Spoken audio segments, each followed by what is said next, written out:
Hey everybody, hope you're doing well today. A little bit different format in the sense that we're doing a reaction video today. This is not something I've ever done before, and it's not going to follow the format of normal reaction videos that you see. I don't really think that I have a strength in that area necessarily, even though I wish I did because it'd probably help the algorithm out a ton. I know they do well, but it's just not really something I find myself being very good at, either technologically or format-wise, with the strengths that I have in content creation. So it'll be a little bit different. I'm more reacting to a concept I've just learned about, or like a new project that I've just learned about that I think is really funny and also very personal, so I couldn't really pass up the opportunity to react to this a little bit, but I'm not going to be playing clips and then responding to it with you watching my reaction to those things. That's not what we're going to do, but it is reacting, interestingly, to another reaction video, which is kind of a little bit inception-y, I guess. So hopefully you enjoy this episode. I think there's a really cool lesson that I'm trying to learn from all of this as well. And hopefully you take that away and can apply it to your own lives. So to set the scene a little bit, a few weeks ago, I was in Hamilton, Ohio, which is just on the outskirts of Cincinnati, Ohio, at a church event called the Winter Family Weekend that my church always puts on every year. It's an event where everybody from all over the country, we even have some people outside of the country attend this event. They get together and we just have like a weekend or a long weekend we do sports like basketball and volleyball and pickleball. We do games. There are events for kids. There is church services and Bible studies and seminars. It's just kind of a place for people to get together and spend time with one another. And we do this every single year. So I was at this event, and there's a lot of people that I've been friends with for years because I've grown up in my church. I've gone to camps, I've gone to different events and met people. And so it's really cool to have these opportunities to see each other at least once a year, because you might not get to other times in the year because you just live too far apart.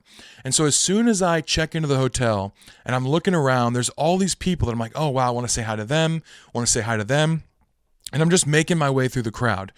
And one guy comes up to me who I've been friends with for a long time, and he starts talking to me about stuff, and he's like, oh, how's the podcast going? How's the YouTube channel? And I said, oh, it's really good. Thanks for asking. I appreciate it.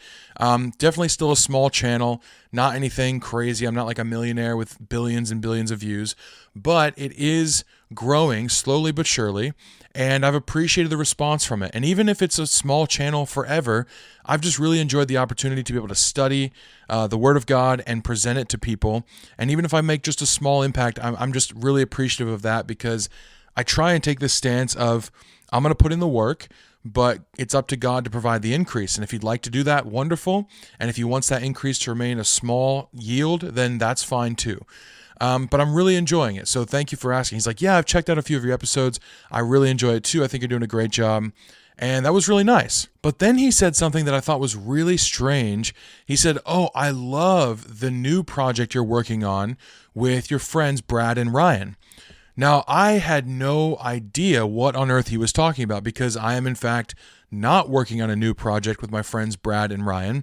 It's true that I do have friends named Brad and Ryan, but we had not spoken in a while. We live pretty far apart, and we just don't catch up quite as often as we'd like. They both have families that they're taking care of, and so it's just kind of a lot to like call too often. And, communication just kind of falls by the wayside sometimes. So I wasn't sure exactly what he was talking about, and I just said, maybe Brad and Ryan are starting something. I'm not sure, but I'm not really a part of it if they are. He said, no, you are. I watched one of the episodes, and it was great. I loved what you guys did with it. And I was like, I think you must be mistaken, because I have not started a new project with Brad and Ryan. He said, no, you have. It was kind of centered around your podcast and YouTube channel, and you guys were just sitting there talking about it. And I was like, this does not exist, dude. I have no clue what you're saying. And he pulls up on his phone the YouTube channel that he's talking about, and sure enough, it's my friends Brad Bornhorst and Ryan Schallenberger, who I've grown up with and love very much, sitting there talking about my YouTube channel. They have started a reaction project to Truth Be Told, and it was the most bizarre thing to watch ever, because they didn't tell me they were doing it. I had no clue this was existing. And so I'm sitting there just like kind of dumbfounded for a second. Like, when did they start this? What are they doing? Is this maybe some sort of joke on my behalf? Like, I've grown up with these guys. We joke all the time. In fact, I really appreciated growing up with them because they're so quick-witted that I had to like learn to be quick-witted, because if you didn't, or you made a mistake in what you were saying, or you said something stupid or off, they would just kind of dogpile on you and make fun of you a lot. And so if you were quick enough, you could do that to other people.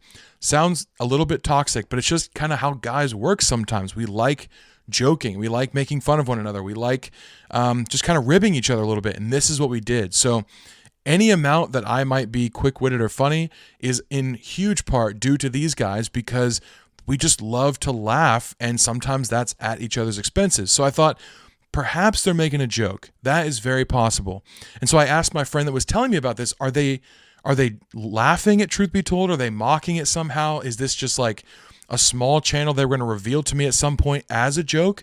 I wasn't really sure. He said, no, I don't think so. The episode was really good and insightful. Although it is true that Ryan is in my fantasy football league, not mine, but my friend who was telling me, Ryan's in this fantasy football league, and he lost so badly that he had to make a t-shirt of the podcast and wear it.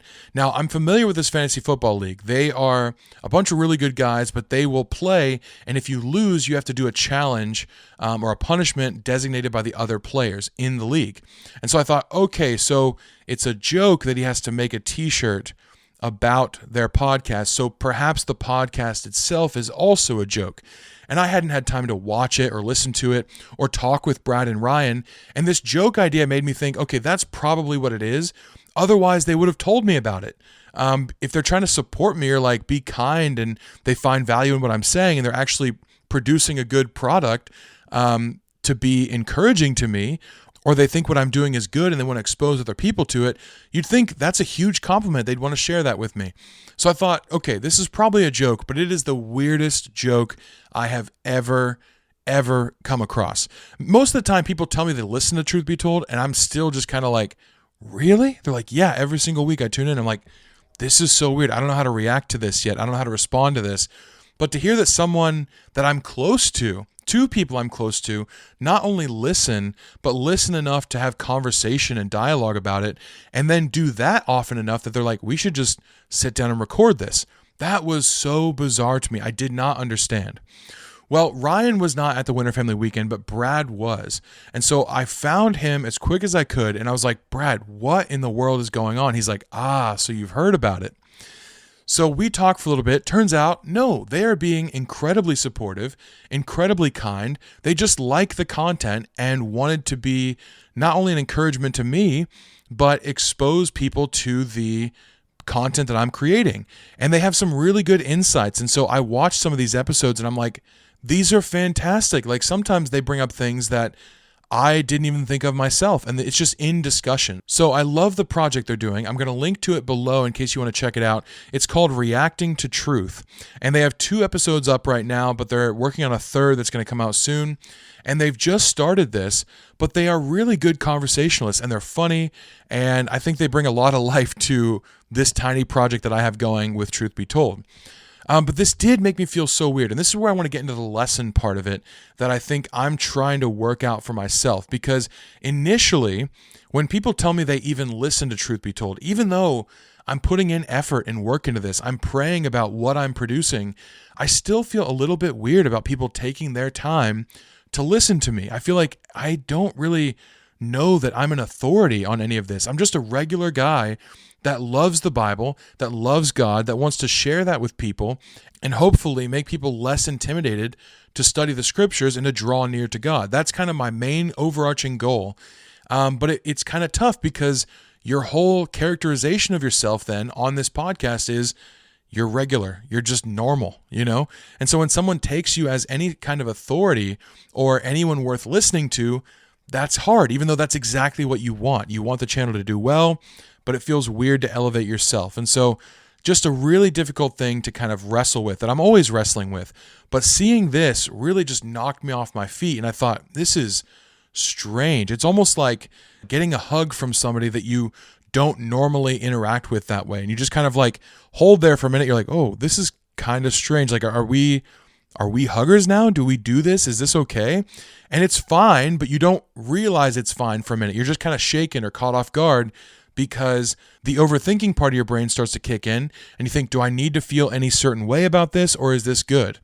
So as I'm listening to their YouTube channel, Reacting to Truth, I'm thinking about all this stuff. I'm just a little bit disconcerted, a little bit caught off guard, thinking, why would they spend their time doing this? Why would they waste their time on me? Like, these guys are funny, they're intelligent, they could start their own project, but somehow they've wanted to wrap that up in supporting and encouraging me. And I just felt very strange about that for a while, but then I thought about this one verse in 1 John 4. And we're going to kind of reverse engineer it a little bit because it doesn't speak to this exactly, but I think it does indicate a truth if we think about the opposite or the inverse of this verse that could be helpful for me and maybe you in situations you come across. In verse 19 of 1 John 4, it says, "We love because he first loved us. If anyone says, 'I love God,' and hates his brother, he is a liar.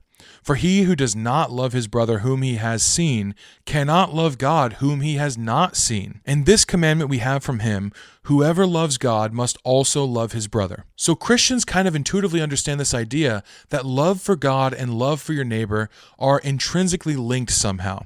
We know that when you love your neighbor, you are showing love to God.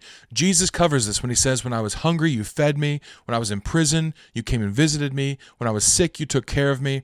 And they're like, "When did we do that?" And he's like, "When you did it for my people. When you did it for the least of these, my brothers, you did it also for me." So loving your neighbor is one way in which we show love to God.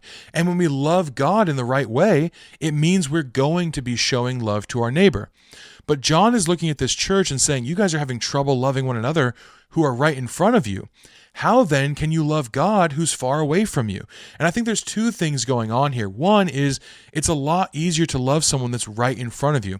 There are a lot more ways that we can show love to people who are physically there in front of us. I can't exactly give God a hug, but I can give someone who's mourning right in front of me a hug. Very different things.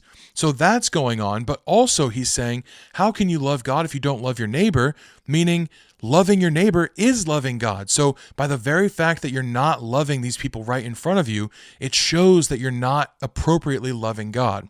So both of these things kind of go hand in hand. What does this have to do with my experience with uncomfortability about my two good friends wanting to show support and encouragement? Well, I think it's really interesting because typically, like I said, with this podcast, I have the view that I want God to provide the increase. I pray to him and I ask him to support the effort. I want people to be affected by it and to have good takeaways from anything that I have to say. And so I want God's love. I want to receive God's love and favor in this endeavor. But I found it weird to receive that from my friends. But I can't help but wonder if this verse, which speaks about outgoing love and concern for others being related to love for God, also could be reverse engineered to say, if you can't accept love from your neighbors, how can you accept love from God? Because love is a two-way street, right? But is it possible that my hesitance to accept love from my friends could indicate that I have a hard time accepting love from God, or that relationship is not quite right? Now, yes, we might always have a little bit of awkwardness to get over when it comes to receiving love from others, whether they're giving us their time or their effort, their money or their physical affection. It might be something that catches us off guard a little bit, and we have to kind of regulate again into our sense of normalcy, because sometimes we can just be surprised by the gesture. But we do need to accept those gestures of love because we want them to be accepted when we offer them up. And I think the same goes for God. We want to offer up love to him and have it be accepted, but we also need to accept the love that he pours out on us. And this can be a hard thing to do sometimes, especially when we go over like exactly what Jesus Christ went through when he died for us. We can kind of disassociate from this a little bit and say, well, yeah, he did it for the world, but we need to personalize it and kind of grapple with that uncomfortability and realize, no, he did it for you. And so when I'm looking at my friends doing this thing where they were showing encouragement and support and love to me, and my uncomfortability with that, with receiving that, is something I need to grapple with, not reject outright. Because if I can't accept love from friends who I can see, couldn't it be possible that I have a hard time accepting love from God who I can't see?